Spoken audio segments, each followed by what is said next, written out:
mbote lisusu bande ko balandi to komo apindenge to mesna ko kutina bisu na bine sengoze nga komona ba congolais ne surtout oyo balinga ko na makamalamu oyo balinga ko na ba distraction batu ya mitakala bolanda lokola mo mesano un jour mwana na yote mwasi na kotika mutakala okolanda est-ce que na malamu nyoso lolenge moko ya bien okotala video ya mwana na yo comme yo na ndako na botala ka mitakala botala ka mutu ayibi botala ka babomi eza malamu mingi tala ngona bana na mukolo mwana wako boma toi akoyiba ekozala malamu mingi eza vrai comportement kolakisa mwana olakisa mwana ndenge nini atalaka politique akongi kotambola ndenge nini bapoliticien bakoyiba na bapoliticien bakokosa bacongolais na lokuta ya télévision tokolakisa bino ndenge nini mboka ekotambola bozo comprendre yango te boza toujours na badistraction na bino wana mokolo ya samedi na vendredi ezaki mokolo oyo bana Kisenso bazaki na esengo sai etindaki bana ya Kisenso ya commune ya Kisenso na motema bazaki ya kosepela mokolo ya vendredi na mokolo ya samedi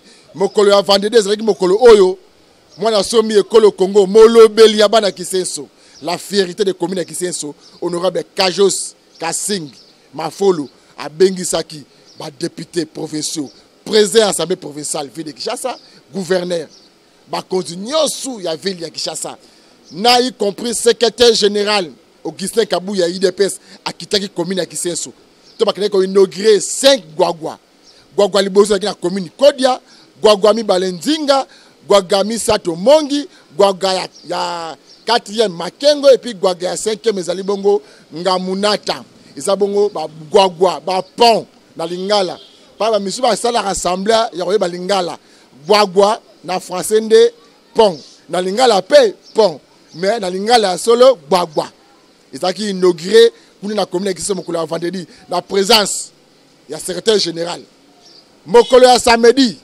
ezaki bongo inauguration ya EP1 na EPD Bikanga kuna na commune toujours ya Kisenso na quartier Sola oto benga Patesar bandeko na nga ya Pentecôte oto mesala ko benga biso bato botam na Kisenso to benga ngo Pentecôte eza EP1 na EPD Mokitani to représentant légal ya IDPS président Jean-Marc Kabound ya Kabound o asekisi bana Kisenso la kisi bango tela le leo de la politique ezaka ya ko critiquer ya le balo couter la télévision il faut que sekisa batu ko bango politique palpable 14 salles toilettes clôture moyen le bezate boyoki misolo ye mo bien dépasser na kati esika na bande ko ngai voilà le kuta na ko kosa o kabla kosa biso bana Kisenso pendant 18 ans ya rien nae Kisenso bakade meselate Kisenso collaborer moto député national vice-président ya Assemblée nationale azimbongo nae aye ko salisa ko doter bana Kisenso tala basal tala o akala tala o asika ngala sala téléphone nga awa tozo banga mbule bete zo bande bambango mais lelo tala état condition bana biso ba kotanga nango mutaboy honorable Jean-Marc Kabound na ça pas notable ya Kisenso avant la journaliste en tout cas nzama bakseleur mingi ndoko kanisi biso bana Kisenso ba misusu ba kosi biso mingi bande ba kosa biso na ba jar nyoso eloka boye zamba ya liboso bana Kisenso bazwa yango nzela école mais na kosenga comme télévision za lingonga bolanda na ba réalisation inauguration ya EP1 na EPD na Bikanga honorable Jean-Marc Kabound ya Kabound ayaki ko sekisa ko sepelisa bana Kisenso alabi politique ezaka ya ko critiquer politique il faut que on va palper par les doigts au le ba mingi au salani pour bana Kisenso au le ba mingi au salani pour bana Kinshasa yangoyo sa tutema buka mona buka kukula tuzabona na commune Kisenso bolanda descente na biso kuna bomona ba députés nationaux ba ministres ba gouverneurs ya ville de Kinshasa o ba participer ki na inauguration ya EP1 na EPD Bikanga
nouveau bâtiment. Hein? Qui a construit ça? Papa Jama. Papa Jama. Qu'est-ce que vous dites? Que Dieu fasse quoi pour avec lui? On est très heureux. Mais le Dieu tout-puissant. Que les dieux nous bénissent. Bonjour. Comment tu t'appelles? Je m'appelle Diakoumba Makane. Tu es en quelle classe? 6e. En 6e. Bon, quel est le sentiment que vous avez ces jours? Je suis contente de voir que le bâtiment est déjà Kabunda complet. Ok. Qu'est-ce que vous demandez pour lui à Dieu? À Dieu? Qu'est-ce que Dieu peut faire pour lui, pour Jamal? Je demande seulement merci de nous envoyer un chauffeur pour notre école. Donc je suis dans la joie, de voir un nouveau bâtiment construit par Papa Jama Kabou. En tout cas, je ne sais pas donc comment je peux m'exprimer pour cette joie, je ne sais pas. Comment m'exprimer pour cette joie. Ok, c'est de l'émotion, madame. Oui. Ok. Na lingala réaction. Bon, on a un mingi comme un nouveau bâtiment où Papa Jama a salé du biseau. Na yébi et c'est on a relaxé. On ndenge nini banda na kota awa. En tout cas, Aza premier vice-président de l'Assemblée nationale a le conseil local na kota awa. À part l'école, le connaît à Salah dessus. Aya apesa bana na biso bakaye apesa basaki pa bana na biso akabolela bango aprometa biso pona kosala ko réhabiliter école o ali ayepe asala donc akokisi projet na yo azalaki nango. Une joie immense pour l'œuvre qu'on vient de nous faire par l'honorable premier vice-président de l'Assemblée nationale, Jama Kabunda. Nous sommes vraiment très flattés, très émus. D'ailleurs, il nous a construit un bâtiment avec des locaux modernes, dignes des locaux. Et on avait dit ça, nos enfants vont étudier dans de bonnes conditions, dans une école bien faite et puis moderne, gratuitement. Je suis né, grandi ici dans ces quartiers. Né et grandi dans ces quartiers. Auparavant, c'était un seul quartier, Bikanga, maintenant c'est quartier Sol. Mingi, Nandenge, Jean-Marc, Papa Jean-Marc Kabunda, honorable Tongeli Biso Loko. Oh, ils sont fiers na Biso. Biso Mongo to Tangia, Baleki na Biso, tous ba diplôme ah et loko ezanga na Kisenso. Et loko peso sanga université. Ce qui université et kokoma na Kisenso, c'est que to la ba fruit mongo total ya Kisenso. Donc tous ça c'est mingi. À part l'école, la zone est vraiment sanitaire. D'abord, il vient de découvrir Kisenso, à comprendre que Kisenso est donc pas Oye Baté, quand on a fait Kisenso, mon abilo quoi bien, à Sali Makambobele, à l'école d'ailleurs adopté Kisenso na Makambobele, et puis surtout toujours à Zoti Kabisote Boutumoy. Majama Kabunda est là, vraiment tous les sengo, na bana kuti obakima kibiso bazonge libiso pour école comme kitoko, Papa Jama. Gratuité pezali. Gratuité ezali bana baye belé to sepeli. To sotangisa bangona ndenge penza. Politique à Mokonzamboka, ça va. Ah, papa Félix Avanda na ye. Avanda na ye pona gratuité yaya. Biso école privée, primaire et publique. Tozalaki babwaka biso. Bakini école publique. Mais banda gratuité koti. Bana ba yeli biso ebele pe to yambi bango bras ouverts. Tozana sengo monene.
l'Assemblée nationale.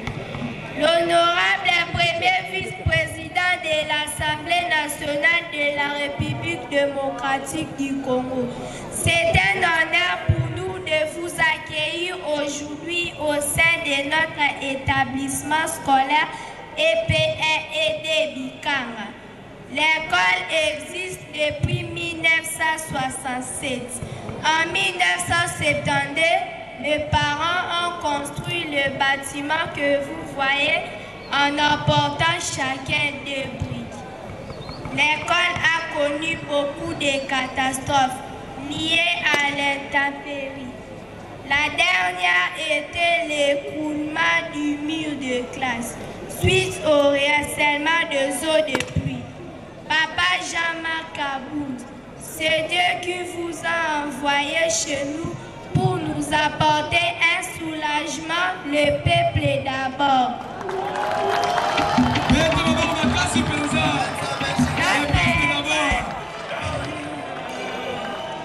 Notre école est située dans la commune de Kisenso. Nous avons besoin de bienfaiteurs comme vous. Vous contribuez largement à la vision du chef de l'État, son Excellence Félix Antoine Tshisekedi Tshilombo. Très bien. Merci. Pour la gratuité de l'enseignement, nous sommes reconnaissants à Dieu pour votre implication personnelle dans la réalisation de ce projet de construction de nouveaux bâtiments pour notre complexe scolaire. Que le bon Dieu vous protège et vous accorde plein de succès dans l'accomplissement de lourdes responsabilités. Vive la République démocratique du Congo.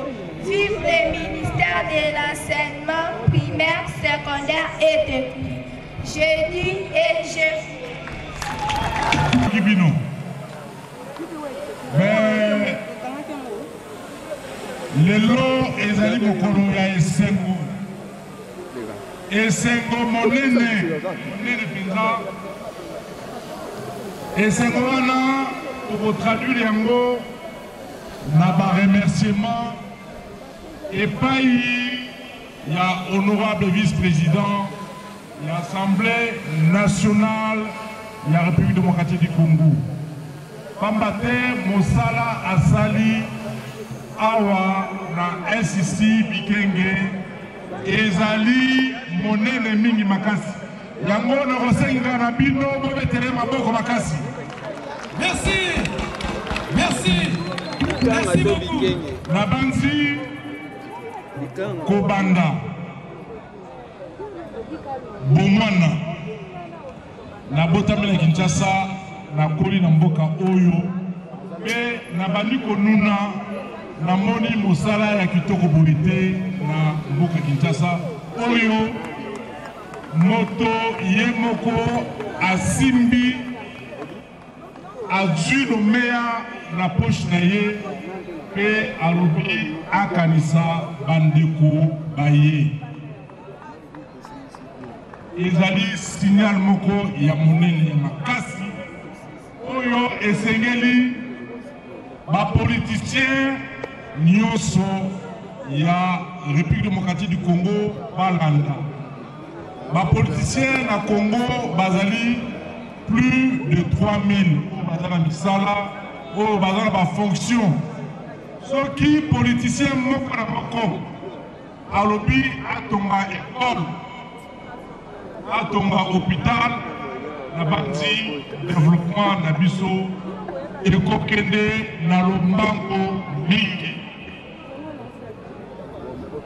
Président de l'Assemblée, vice-président de l'Assemblée nationale, Alexis Bolingo, Alexis Limemia, et Aladi Maloba, Yatata Mokonzi, président de la mission Ekolo, Félix Antoine Tshisekedi Tshilombo. Oyo, na programme naye alobaki, le peuple d'abord. Le peuple, yango wana, emonani pe eyokani bolele misala ya bole nanu tomona te esengeli tolobela yango tomoni yango na Kisenso pe toyebi ke ekosuka awa te misala ya boye biso gouvernorat ya Kinshasa toko accompagner yango ebandeli ti suka papa Kabound, vice-président de l'Assemblée nationale, Longonia Akasi. Et Pessibiso et Sengo, Nakatia Mitema, surtout Biso Bana ya Moamba. Negeto Sangadiawa, Baïke, la base 90%, Oyo Bazeli Awa. Vous allez pas dans Mouamba. Alors, tu as dit que Ekosuka Awate, Ekosuka Awate, Awakerango, na Banzalemba, na Livulu, et na Bakarté Misusu. Main-d'œuvre locale, Balobi Zabara Kisenso, Yangwana, Togostrera Papa Kaboun. Oumela.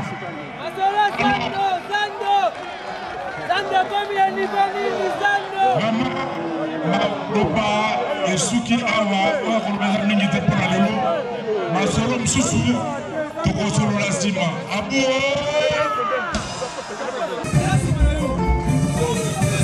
Merci beaucoup parce que vous êtes des responsables, vous avez daigné venir répondre à cette cérémonie, nonobstant tout ce que vous avez comme responsabilité d'État. Après tout ce qui a été dit du haut de cette tribune, je ne peux que dire, comme disait Auguste César, Vini, Viti, Viti. Je suis venu, j'ai vu et j'ai accompli.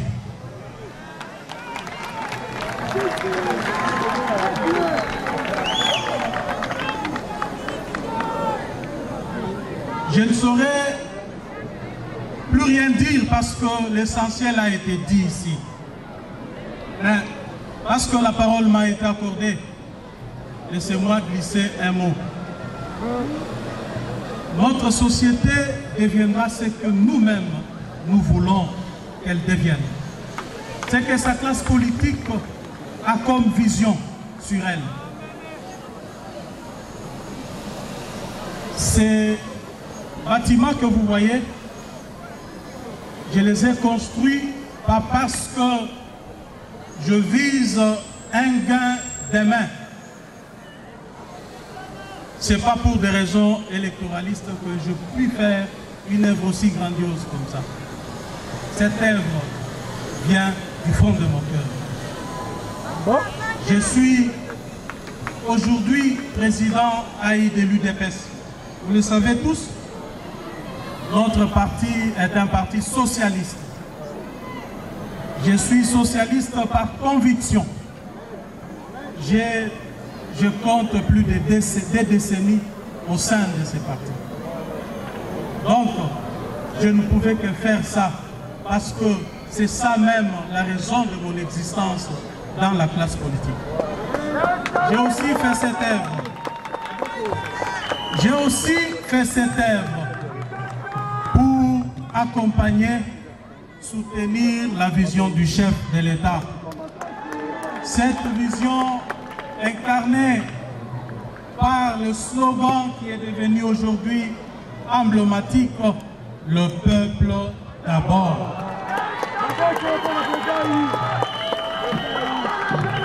Le peuple d'abord ne doit pas être un slogan creux.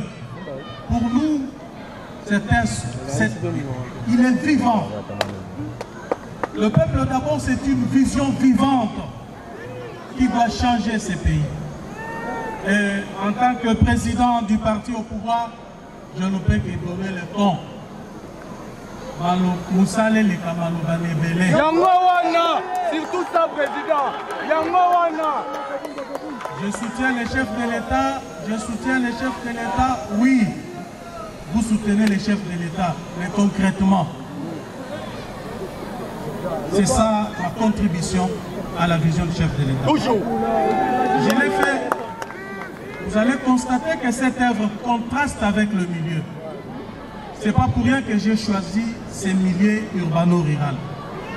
En fait, je veux passer une mission à travers cette œuvre aux gouvernants, très chers membres du gouvernement.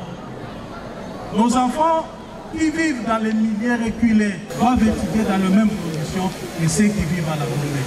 C'est ça le socialisme. Mais qui est denrée rare dans notre société.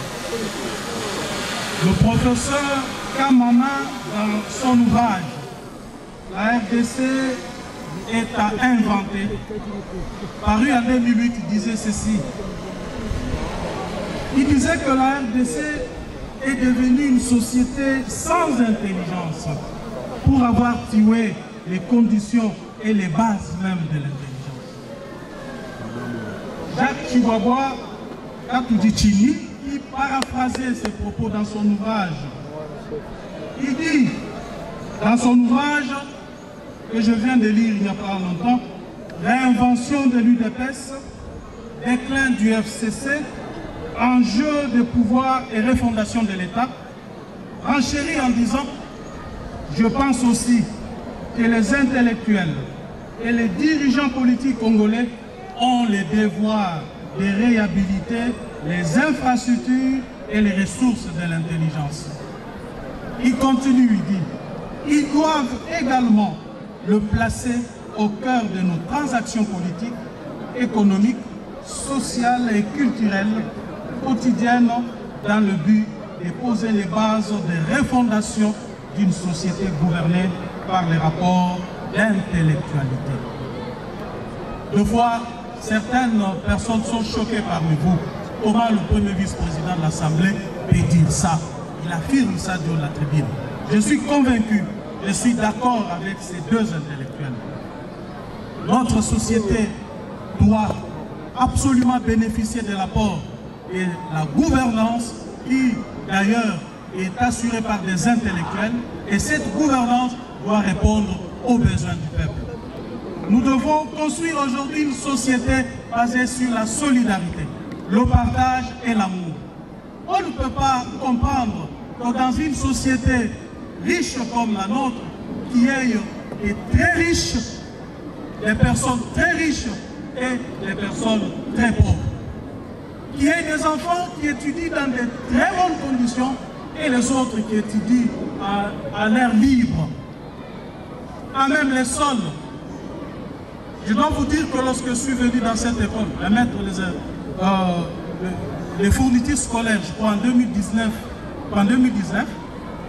j'ai fait couler mes larmes parce que chaque fois qu'il menaçait de pleuvoir, les enseignants étaient obligés de libérer les élèves.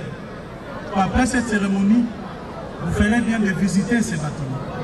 Inacceptable dans une société des hommes et des femmes consciencieux. Et j'ai fait cette œuvre pour dire que tout ce que nous avons, nous ne pouvons que les donner à cette société qui nous a vu naître. Cette patrie que nous avons en commun.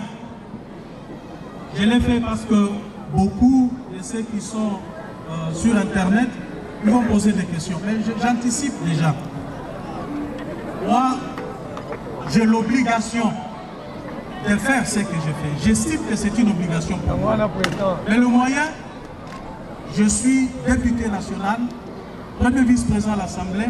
En tant que socialiste, je me suis décidé de partager tout ce que je gagnerai comme premier vice-président. 30%, j'ai alloué ça à mon parti. 30% au social du peuple et 40% pour ma famille. Et c'est ce que je fais.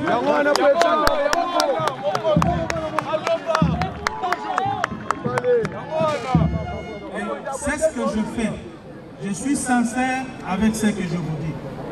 Je dis souvent à mon épouse que le plus grand bonheur qu'on aura sur cette terre des hommes et dans ces beaux pays que Dieu nous a donnés, c'est de faire du bien à ces peuples clochardisés, ces peuples qu'on a contraints à la souffrance, à la misère, suite à l'irresponsabilité de tous les dirigeants qui se sont succédés avant notre avènement au pouvoir. Regardez, c'est plusieurs projets ici. Il y a cette école de 12 salles, de 64 mètres carrés chacune, un bâtiment administratif, une clôture de 355 mètres linéaires, des installations hygiéniques, un forage à 350 000 $. Il y a 3 jours, j'ai discuté avec un responsable politique de ces pays autour de ces projets. Quand je lui dis le montant, tout de suite il est scandalisé. Il me dit, président, c'est pas vrai. Est-ce que ce que tu dis est vrai? J'ai dit, mais oui. Il dit, mais président, as-tu appris qu'il y a un projet de construction de 350 écoles? J'ai dit oui. Mais ce n'est pas ce que tu dis. Ces projets, vous vous en douterez. D'ailleurs, il consiste à la construction des écoles préfabriquées pour un montant de 450 000 $. Ces gens vont construire 6 salles de classe plus petites que celles que moi j'ai construites, sans les annexes que moi j'ai faites. Vous vous imaginez? Et c'est de cette façon que nous allons soutenir la vision du chef de l'État.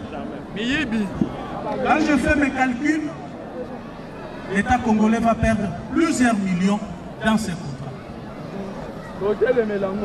Mais quel type de société nous voulons construire? Honorable député, vous êtes là, vous m'écoutez. N'attendez pas que l'IGF tombe sur les dossiers pour commencer à dire non, l'IGF tombe sur les dossiers. Voilà un dossier que je vais voter. C'est incroyable. Puisse coûter plus que ce qui est fait ici. D'où ça crédite ma thèse du détournement scientifique. Derrière des contrats publics, les dirigeants, certains dirigeants n'ont pas tiré les leçons des procès qui se sont déroulés dans ces pays. Ils continuent à voler l'État à travers les contrats qu'ils ont le pouvoir de signer au nom de la République. Je l'ai dit avec mort dans l'âme parce qu'il n'y a pas 3 jours. J'ai dit encore que c'est au conditionnel. Il va falloir que les députés nationaux puissent foutre l'air nez là-bas pour qu'on tire les choses au clair. Et s'il s'avérerait que cela est vrai, en tout cas, on voudrait voir un autre procès. Eh bien, les gens diront, mais Kabound est toujours comme ça. Mais quel type de société nous voulons construire? Une société pauvre et des individus se permettent de voler des millions. Et nous, nous allons nous taire. Loba yango, papa. Loba, papa, loba. Yoga. Bon. On a pris ce projet de 350 écoles. Et d'ailleurs,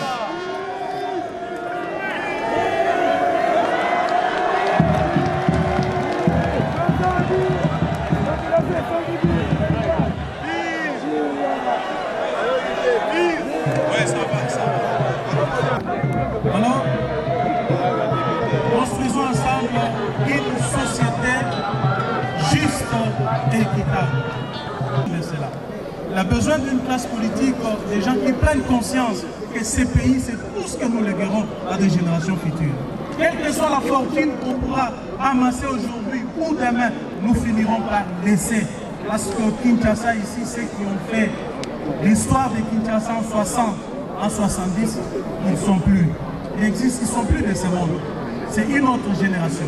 Et si nous pouvons comprendre que nos actions, tout ce que nous ferons de bon pour ce peuple, restera gravé dans la mémoire de cette population et de cette ville paricochée de notre pays. Alors, je voudrais citer pour demander aux bénéficiaires de cette œuvre d'en faire bon usage. Non seulement d'en faire bon usage, mais aussi de correspondre la qualité de l'enseignement à la qualité de cette ouvrage. Hier, les enfants étudiaient même les sols. Lorsque la pluie menaçait, on les libérait. Mais aujourd'hui, ça ne sera pas le cas. Les enfants pouvaient, les enseignants étaient nonchalants, moins motivés parce que les conditions n'étaient pas bonnes. On veut, c'est de voir les enfants de Kisenso étudier comme ceux de la Gombe.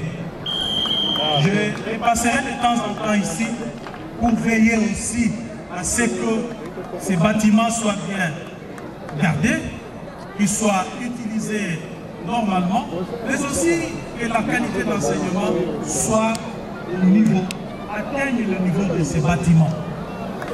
Il y a des installations hygiéniques, je veille toujours à ça, monsieur le directeur, monsieur les enseignants. Dans un monde civilisé, avant de construire sa maison, on commence par les installations hygiéniques. Une école ne peut pas manquer des installations hygiéniques. Je veillerai à ce que ces installations hygiéniques soient bien entretenues, parce que ça va éviter les maladies à nos enfants. J'ai encore ajouté l'addiction en eau. C'est pour que ces installations aient de l'eau en permanence, afin que son utilisation soit correcte. Je n'ai plus rien à ajouter. D'ailleurs, je vous ai dit au départ que je n'avais pas beaucoup de choses à dire. L'essentiel a été dit par tous qui m'ont précédé. Eh bien, je peux souhaiter bonne fête à toutes et à tous. Et aux élèves qui vont étudier dans cette école, je leur souhaite de très bonnes conditions d'études. Merci beaucoup.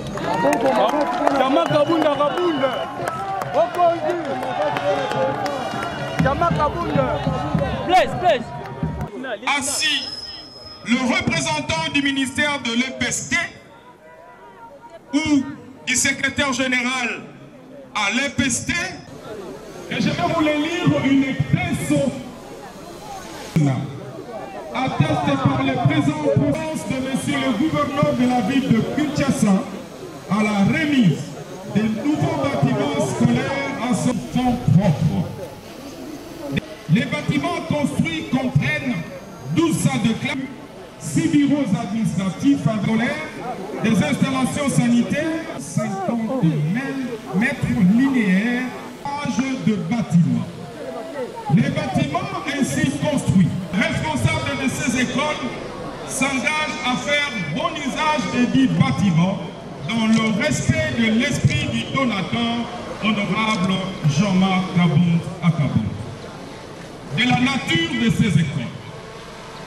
Les écoles primaires 1 et 2 Bikanga conservent leur nature, celle des écoles conventionnées protestantes, placées sous l'autorité du ministre ayant en charge l'enseignement primaire, secondaire et technique. Les présents procès-verbal est établi pour faire valoir secret de droit. Ainsi fait à Kinshasa le deuxième jour du mois d'octobre de l'an 2021. Les donateurs, honorables Jean-Marc Kabound Akabou, les ministres de l'EPSP ici représentés, en présence de monsieur le gouverneur de la ville de Kinshasa et de monsieur le coordonnateur des écoles conventionnées.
Merci Bandeko Balandi ya tokoma bomoni politique yango.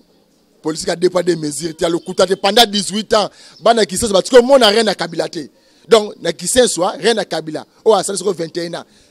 Ata le comme côté au contraire ba terrain na biso yé complice na ba beaucoup mais na ba député national muso qui sait soit ba teka ba terrain.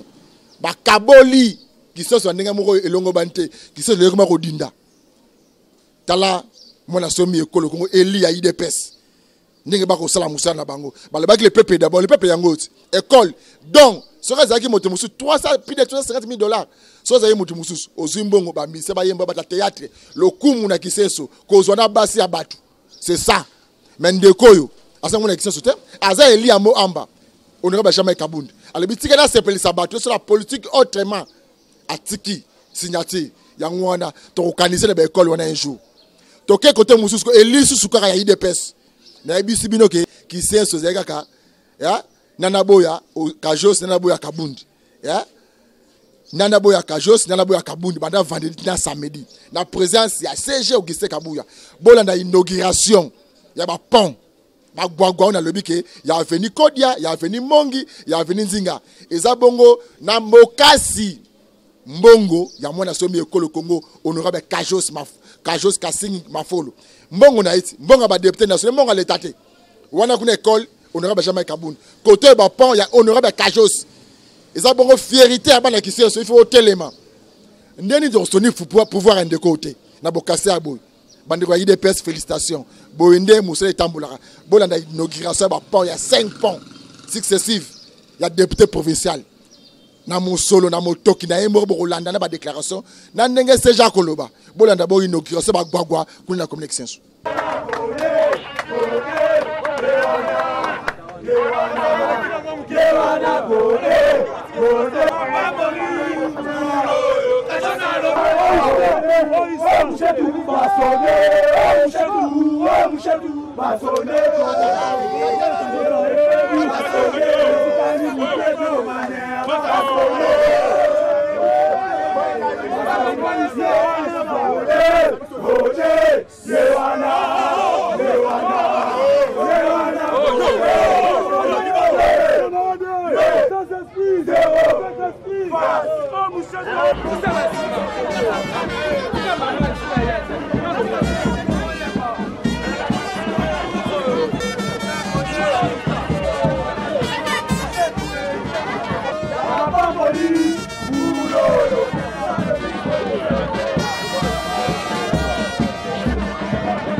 Kisenso oye! Kisenso toujours! Kisenso toujours! Maman on tombera! Merci beaucoup. On va reprendre la vie dans mon corps.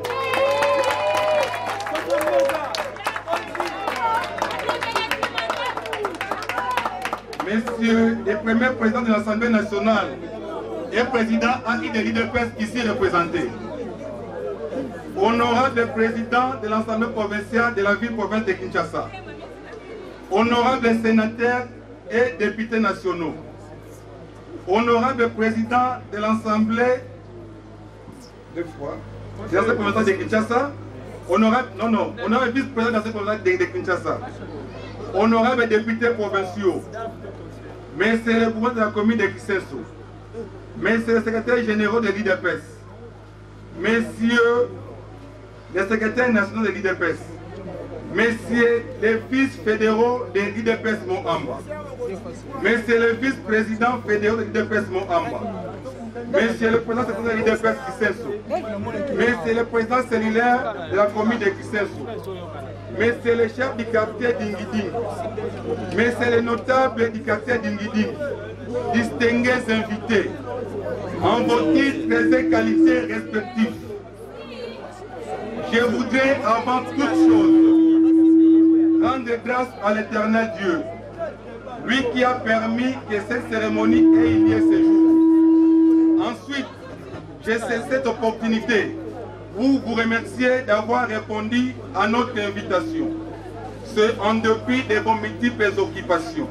Ceci dénote l'intérêt que vous manifestez à la cause de la population de Kisenso. Mes remerciements s'adressent également à tous ceux qui, de loin ou de près, nous ont soutenus moralement et spirituellement. Honorable président de l'Assemblée nationale ici représenté, honorable président de l'Assemblée provinciale de Kinshasa, honorables sénateurs, distingués invités, comme vous pouvez le constater, c'est avec plaisir que je prends la parole en ce jour historique consacré à l'inauguration des 5 ponts dans la commune administrative de Kisenso, notre fief électoral, appelé communément base. Il s'agit des ponts. 1. Kajos Mafolo Kasindi sur l'avenue Kodia. 2. Les ponts Kajos Mafolo Kasindi avenue Nzinga. 3. Les ponts Avni, les ponts Kajos Mafolo Kasindi avenue Mongi. 4. Les ponts Kajos Mafolo Kasindi avenue Makengo. Et 5. Les ponts Kajos Kasindi Mafolo sur l'avenue Ngambunata. Il s'agit à coup sûr d'un événement capital qui cadre avec la vision les peuples d'abord, tel que nous légués par l'espèce délimitée, tel que son Excellence, Monsieur le Président de la République démocratique du Congo, les chefs de l'État, les entendants de sécurité Tshilombo Fachi Beton, ne cesse de démarteler dans sa démarche politique, de mettre avant tout et surtout les peuples au centre de toutes activités pour son bien-être. Les peuples d'abord, les cas échéants, matérialisés par ces ouvrages qui permettent de relier plusieurs coins de la commune de Kisenso pour faciliter la mobilité des personnes et de leurs biens dans le souci majeur de désenclaver de l'intérieur notre chère commune pour son épanouissement. Ces ouvrages sont le fruit des sacrifices de votre élite de Kisenso qui prend la parole en ce moment du haut de cette tribune. Il s'est de présenter que la construction de ces ouvrages a coûté des sommes importantes investies depuis plusieurs mois et cela au sacrifice de beaucoup d'autres activités, même celles de ma famille biologique. En effet, soucieux de mon fief électoral, j'ai pensé manifester mon attachement indéfectible envers ma base en posant ces actes qui resteront gravés dans les mentales des habitants de Kisenso. Bien que ces ouvrages construits ne constituent qu'une goutte d'eau dans un fleuve, en vertu des besoins innombrables des habitants de Kisenso, je voudrais vous assurer que je suis déterminé, en dépit de mes modiques moyens, de pouvoir faire plus. Car, dit-on,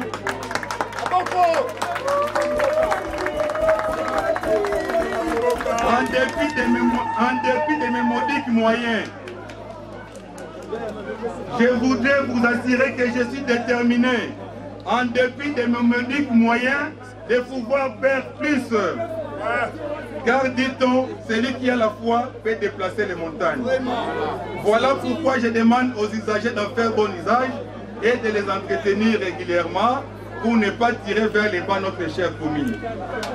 Je profite de la circonstance pour lancer un appel aux personnalités politiques et d'affaires de bonne volonté pour nous soutenir dans cette lourde entreprise, en posant des actes indélébiles pour aider notre commune à se développer.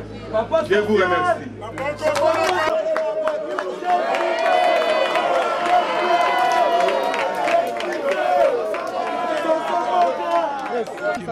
Tolani honorable Kajosa Alobi a privé même famille biologique na lipa, a privé bango na mai, a privé bango na courant pour na kotonga ba pont 5 na kati ya Kisenso. Ba pont o ba bengi na lingala ba bagba mitano. Esengo to esengo te. Toko betre maboko te. Na sepeli ne na oki bozo benge so mboka. Toyokana, s'il vous plaît. Toyokana. Ah, tu as ici quand c'est moi. Dans la photo, bien à Mamouké, nous avons avec respect. Président de Nampoui, Totel Mamouké. Photo bien à Mamouké, photo animée. Ah, vous avez c'est moto, c'est moto. Naïna Kotina Kimoko, Bino Bogozondisa, Tokonyata. Et ça va monter. Nanu Tonyatite. Maintenant, on a faut s'appeler. On y a tapé la région. Nanu Tonyatite. Président Nyatite. Président Nyatite. Nanu Tonyatite. Nanu Tonyatite. Tokonyata. Tokonyata. Tokonyata.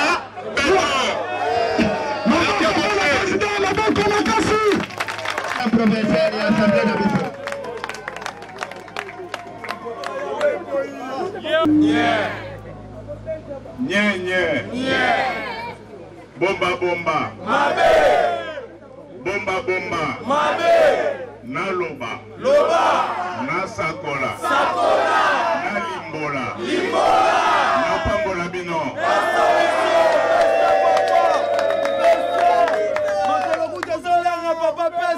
Lokona tokutani awa lelo na Kisenso.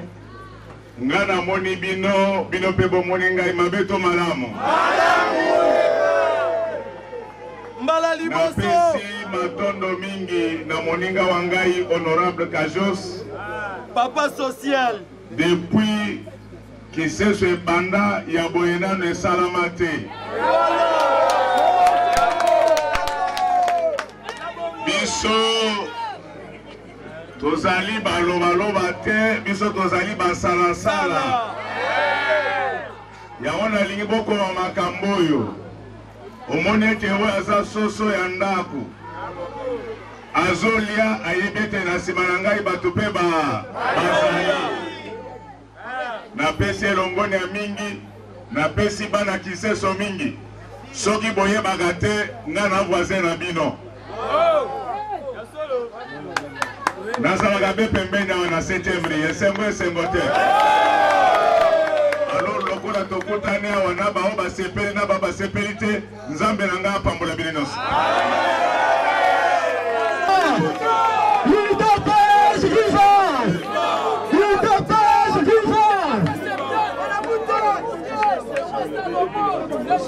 Bana Kisenso viva! Bombete la maboko makasi.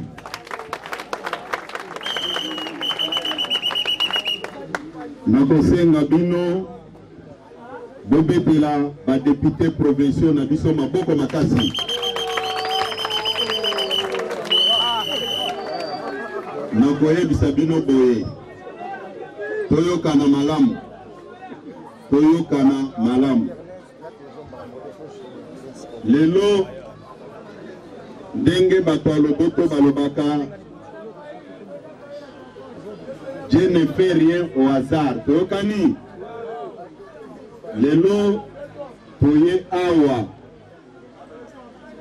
awa eza pona koyemba banzembo te, parce que eza na bato bino boponaki oyo bamoni pasi na bino, contrairement ya bamakambo mosusu baza koyebisa bino pona kodresse bino contre bango. Ngai naza kogere un parti politique nayebi pasi oyo tozalaka na yango pona kogere ba ressources humaines. Toyokani? Toyokani? Nakoyebisa bino boye musala oyo toye ko inaugure awa, musala wana eza kosenga reconnaissance moko ya makasi epa ba député provinciaux na biso. Toyokani? Puisque nayebi ke biso bato ya politique tozalaka boye, soki oza d'accord na mutu te okoluka kaka makambo ya mabe mpona koloba. Toyokani? Toyokani? Un député provincial soki abundi azumuke asali ba économie na ye aye kobongisela bino bapon awa, il faut kobetele maboko makasi.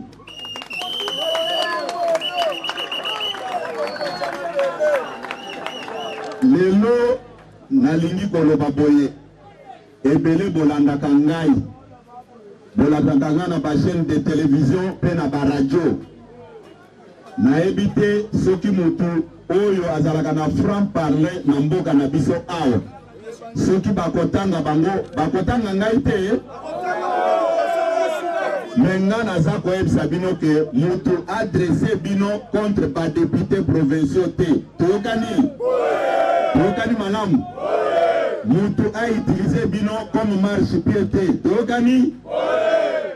Lelo preuve ezali awa, bato baza ko se faire passer comme dessin basi basalela bino po awa, mais bao baza ko lakisa bino ke bango nde ba démon baza kosala ba économie na bango pona kobongisela bino place oyo bokatisaka malamu. Bato wana tokoki ko remercier bango te, bobetela bango maboko makasi.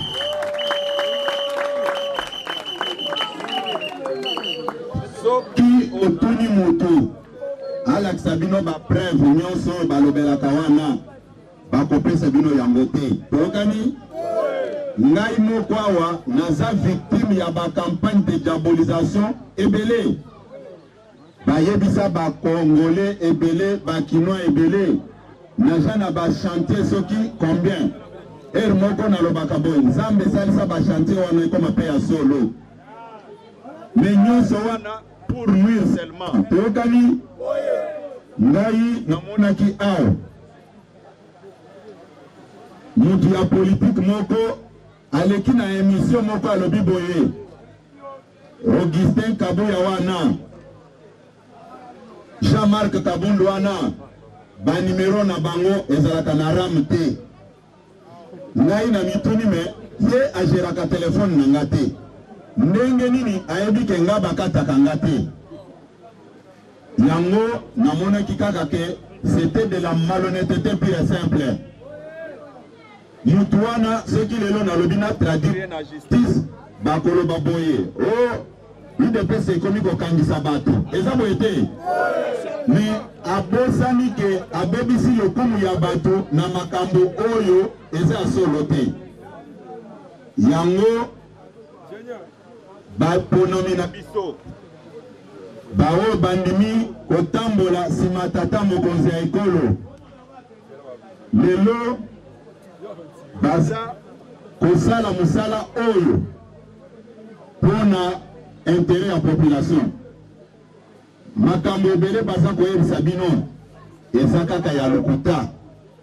Bino tango botindaki honorable Kajos comme molobeli na bino na assemblée provinciale de Kinshasa. Bobetele maboko makasi.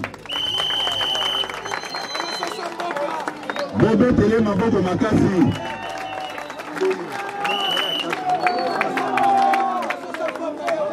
Bomoni malgré kofingama oyo azali kofingama.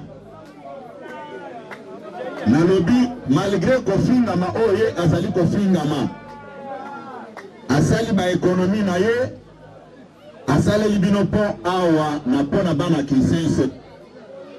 Est-ce que mbongo ya bimisi wana asi a résoudre ba problème financier ya libota na ye? Botala mutu oyo aza proche ya population. Bobetele maboko makasi. Honorable Kajos telema likolo bamona yo. Bobetele maboko makasi.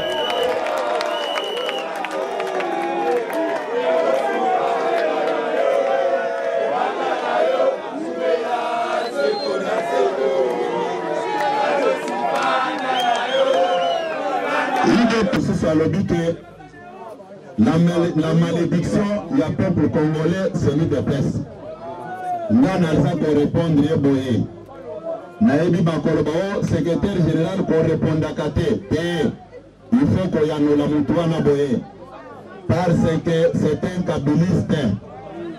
Kabila abomambo kaoyo na condition mutinyoso ayebi yango. Soki lelo tolobi to fongola ba dossier na ebite ke Kabila na batu na yeba kutambola. Babomi mboka oyo na ndenge par respect. Il fallait babatela minoko na bango. Yoko kende na télévision oza koloba biloko pona kolakisa ke yo lingi chef na yo. Te olingi ete au contraire ozolukele ba problème. Eza doete. Eza doete. Bobetela mokonzi ya mboka Fachi Beton. Mutu ya motema munene aboyi kokanga bamiyibi nyonso.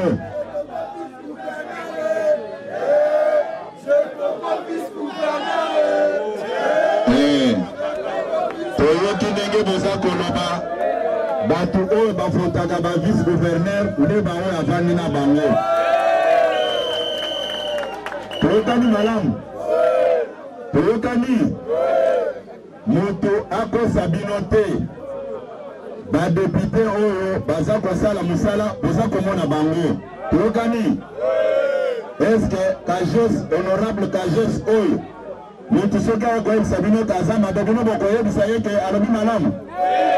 Soki moto aye na badiscours wana bino moko boyebi ndenge bokosala. Bana Kisenso viva! Bana Kisenso viva! Nalobi boye Zambe asalaka makambo nyonso na tango na yango. Bolanda lokuta ya bato mosusu oyo basimprovise na monde politique par accident de l'histoire te. Toyokani? Toyokani? Nazo yebisa bino, nazo pesa bino exemple mosusu. Navandaki na télévision naza kotala bato baza koloba. Moko alobi boye Augustin Kabuya wana aza ata na diplôme d'état te. Atanga te. Mais comme je viens à peine de vous dire que le Seigneur ne fait rien au hasard. Parmi les députés provinciaux bavandi wana, président et assemblée provinciale au avandi wana, il fut mon professeur en première licence. Vous mettez ma botte à terre dans le colo. Obama qui signe la personne d'Augustin Kabuya.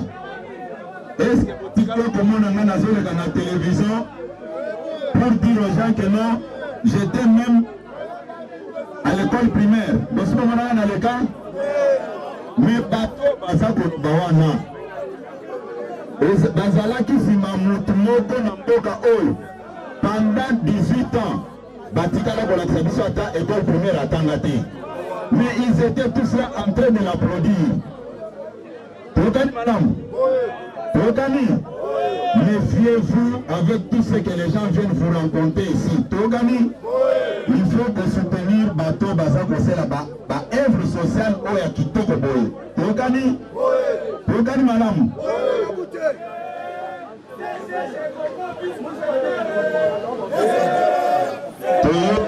Ndenge boza kosenga toyokana malamu toyokana bana Kisenso viva bana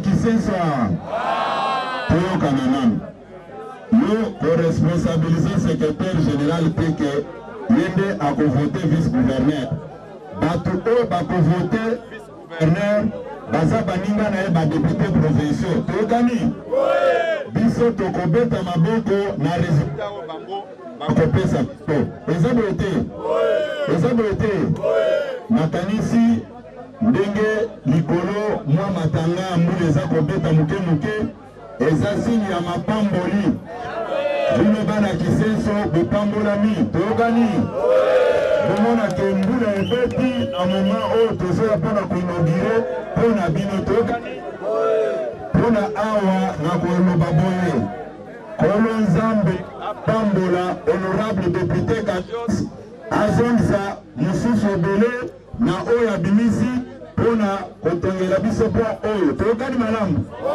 Merci beaucoup. Nzambe apambola bana Kisenso na ville de Kinshasa nation.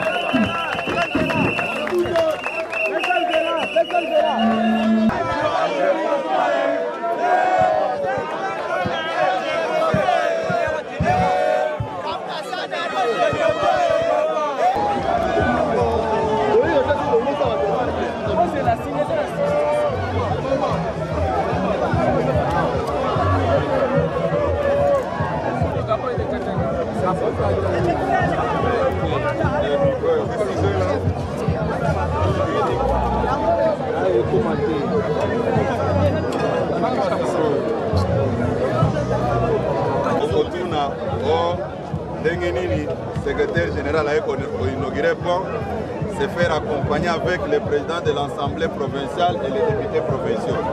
La réponse est simple. Avant qu'ils deviennent des députés provinciaux. Mais c'est le secrétaire général qui les avait alignés sur la liste de l'IDPS. Par courtoisie, ils peuvent aussi penser à leur hiérarchie quand ils font des bonnes œuvres comme ça. Ok? Les gens qui peuvent vous poser cette question, ils peuvent comprendre que c'est tout à fait normal. Si j'aligne les ministres pour entrer au gouvernement central, si j'aligne, je propose les gens dans des différents postes, mais à combien plus forte raison que ces gens-là au retour, ils peuvent aussi venir me dire, accompagnez-nous quelque part, nous voulons inaugurer un pont. Ça ne change absolument rien. Il faut dire à tous ces médiocres qui passent leur temps dans des chaînes de télévision, oh, Kabou Yala est allé faire quoi? Mais je propose des grandes personnalités de la République. Quel est le mal qu'ils font quand ils m'invitent que non, secrétaire général, venez assister à ce que nous faisons. Moi, je comprends seulement que c'est un problème de la haine et de jalousie. Ok?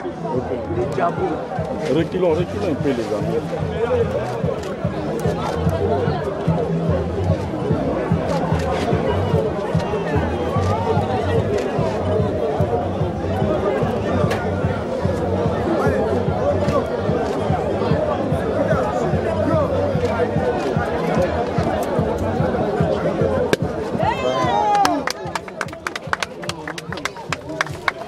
Je pense que demain, il y aura des débats dans des chaînes de télévision. Oui, à un moment donné, ça me réjouit aussi que je suis l'homme le plus connu ces derniers temps. Pas dans le mauvais sens. Il a tué le pays, il a volé. Merci beaucoup. Honorable, on peut passer. Oui, on peut passer. Ah, voilà.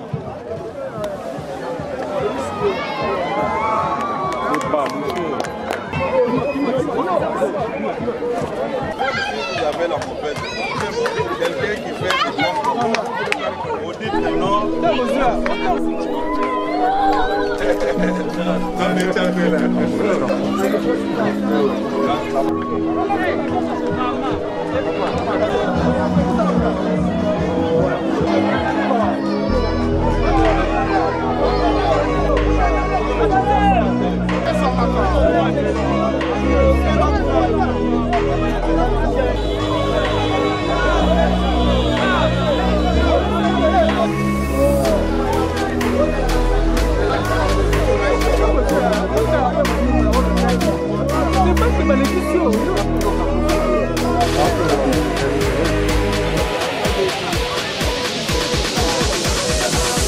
caméra.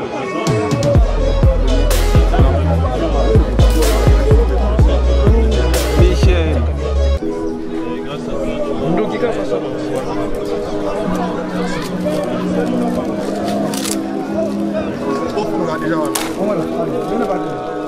Venga, yo puedo hacer uno.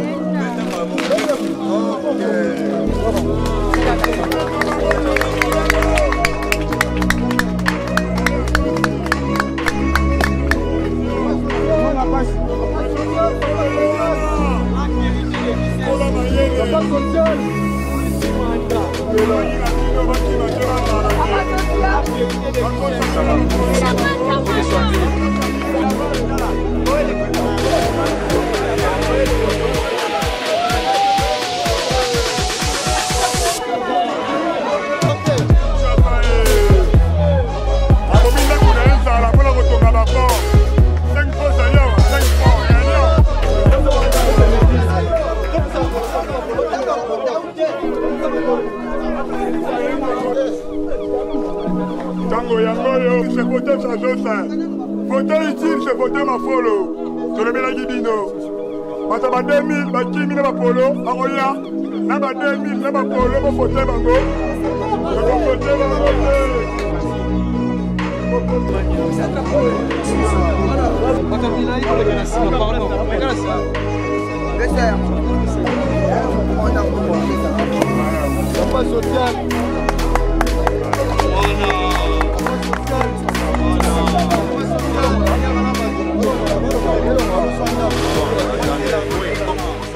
Voilà. Puisque ceux qui ont comme ça, petit peuple, ils ont effort il y a gouvernement provincial, ou bien effort il y a assemblée provinciale. Voilà. Ils ont effort personnel d'un député provincial.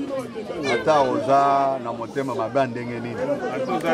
Puisque pour ndenga salango boy. Et le bamite ke batu bakoleka ka batu ya IDPST na bao na boy kotanga bakombo bakoleka. OK? OK.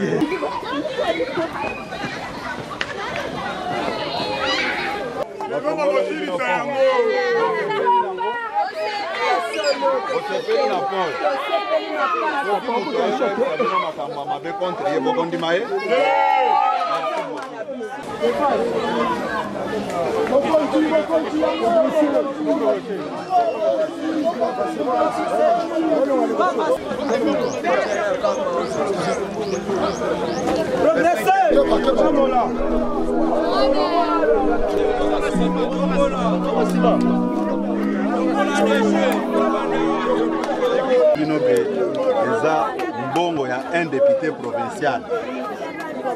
Ba petites économies na banda ko sala. C'est comme ça que asali ba pont pour la population et votaki. Yango yo koloba ke non asali nini? Asali ba réponse yango. Asali ba pont pour la population à Kisenso. Yo pour retourner les sources. Oh, kabuya kendolo nini? Yo somono tindimana na classe atangi azui mais bazo pexayo comme un jour à remise de diplôme na été ou bien au CPLAT. C'est quelle malhonnêteté? Nous sommes dans quel monde? Vraiment. Congo la nini wana.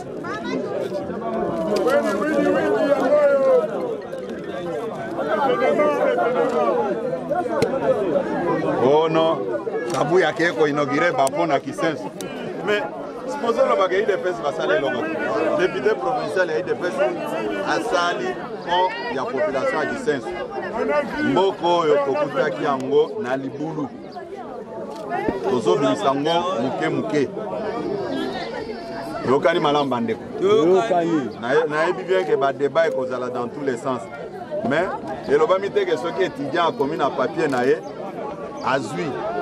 Ba débat mususu bolanda kango ezaka débat ba médiocrité muto ebi le côté mais comme il s'exprime en français et tout le monde pense qu'il dit de bonnes choses. Non, nous avons inauguré pont Oya un élu de l'IDPS pour la ville province de Kinshasa. C'est Okani Malam. Vous faites l'honorable Mako. Il est Simba. Simba va pas se finir.